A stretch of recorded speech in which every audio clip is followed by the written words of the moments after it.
Now, Indian envoy Devyani Khobragade handcuffed and publicly humiliated by the US Marshals, but she is not alone in her fight. With Indians now both in the US and back home rallying behind the diplomat, they are demanding an apology from the Obama administration. An Indian Deputy Consul General handcuffed in public, strip-searched, kept in a lockup with hardened criminals, all because of a row over the wages to her domestic help. And America still tries to cite legalities. The State Department's diplomatic security followed standard procedures during the arrest. After her arrest, she was passed on to the U.S. Marshals for intake and processing. But the US's ridiculous explanations only infuriating sentiments further in India.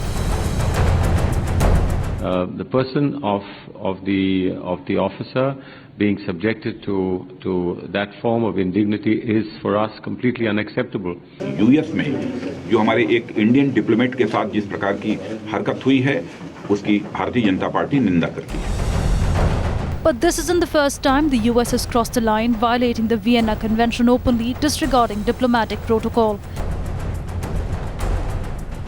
In 2010, India's former envoy to the United Nations, Hardeep Puri, was detained at Houston Airport. A year later, former Indian envoy to the US, Meera Shankar, was frisked at Mississippi Airport. And it just didn't stop with diplomats. Former Indian President APJ Abdul Kalam was also subjected to ignominious humiliation. But can India continue to ignore the sheer arrogance of a country that seems to think it can get away with just about anything? More steps should be taken against the United States until they give an unconditional apology for what has happened. For too long, the United States has assumed that India would take it lying down, and I think our Foreign Office has done well by taking a tough stand, but we must not relent. We must convey to America that we are not a banana republic. We are not a pushover. India has made it clear that this time we won't take things lying down.